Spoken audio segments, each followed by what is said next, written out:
आज हम एक ऐसे विषय की गहराई में उतरेंगे जो प्राचीन दर्शन को आज की टेक्नोलॉजी से जोड़ता है। देखिए, ये एक ऐसा विचार है जो हमारी रोजमर्रा की जिंदगी का एक बहुत ही अहम हिस्सा है, पर शायद ही कभी इस पर किसी का ध्यान जाता है।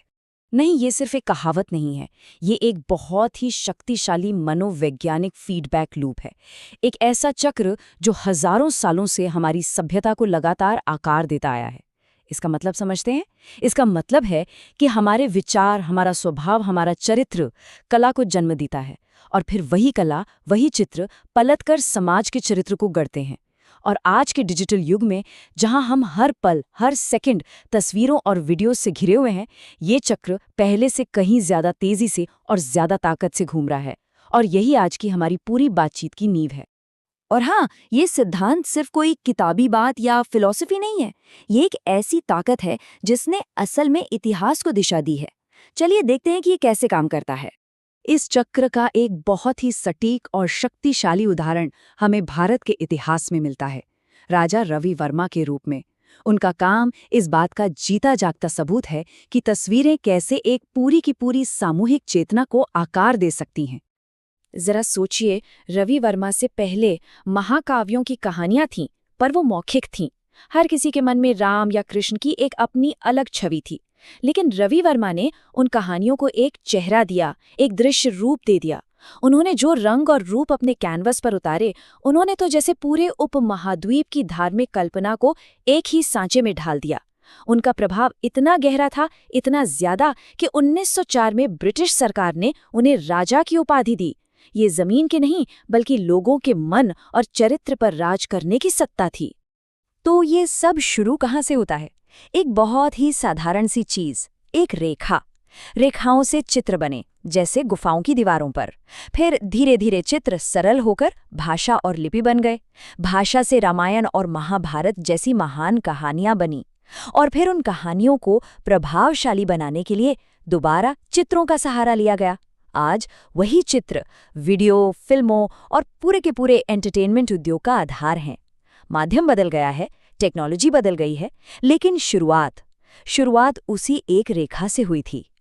लेकिन यही वो चक्र है जो राजा रवि वर्मा जैसे कलाकारों को पीढ़ियों को प्रेरित करने की शक्ति देता है। और इसी चक्र का एक बहुत ही अंधेरा और विनाशकारी पहलू भी है। जब तस्वीरें बनाने की तकनीक उस नैतिक समझ से मीलों आगे निकल जाती है कि उन तस्वीरों का असर क्या होगा, तो वही रचनात्मक शक्ति विनाशकारी बन जाती है। जब हम ये भूल जाते हैं कि चित्रों से चरित्र बनता है, तो हम एक बहुत ही खतरनाक रास्ते पर निकल पड़ते हैं। जब मनोरंजन बनाने की टेक्नोलॉजी तो रॉकेट की स्पीड से विकसित हो जाती है, लेकिन हम ये सोचना बंद कर देते हैं कि जिन तस्वीरों का हम लगातार उपभोग कर रहे हैं, उनका हमारे दिमाग पर, हमारे चरित्र पर क्या असर हो रहा है, तो उसके नतीजे भयानक हो सकते हैं। इस अंधेरे की हकीकत हमें चित्रकूट के एक दिल दहला देने वाले मामले में देखने को मिलती है, जिसे फरवरी 2026 में बांदा की एक अदालत ने रेस्ट ऑफ द रेयर यानी दुर्लभ से भी दुर्लभतम मामला करार दिया। ये केस हमारी दार्शनिक चर्चा को एक क्रूर, असल जिंदगी की सच्चाई से जोड़ता है। इस मामले में 2 अपराधियों ने 1 दशक के दौरान सिर्फ वीडियो नहीं बनाए, उन्होंने 2 लाख से भी ज्यादा बार मासूमियत को कैद करके बेचा। ये एक ऐसी संख्या है जिसे समझ पाना भी लगभग नामुमकिन है। इन वीडियोस के पीछे 33 मासूम जिंदगियां थीं, 33 बच्चे, जिनमें से कुछ की उम्र महज 3 साल थी। एक ऐसी उम्र जिसमें उन्हें दुनिया पर भरोसा करना सिखाया जाता है, न कि उससे डरना।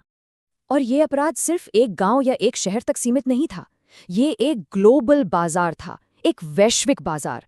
इन वीडियोस को डार्क वेब पर 47 देशों में बैठे खरीदारों को बेचा गया।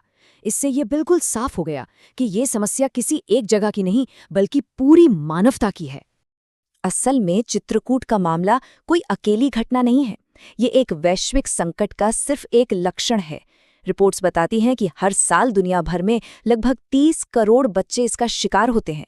और अब एआई से बनने वाली सामग्री के आने से तो ये संकट और भी गहरा हो गया है। ये एक ग्लोबल नेटवर्क है, एक बहुत बड़ा नेटवर्क। तो अब सवाल सिर्फ अपराध का नहीं है, अब सवाल न्याय की उस प्रणालीगत विफलता का है जो इस संकट को सही तरीके से संबोधित करने में नाकाम रही है।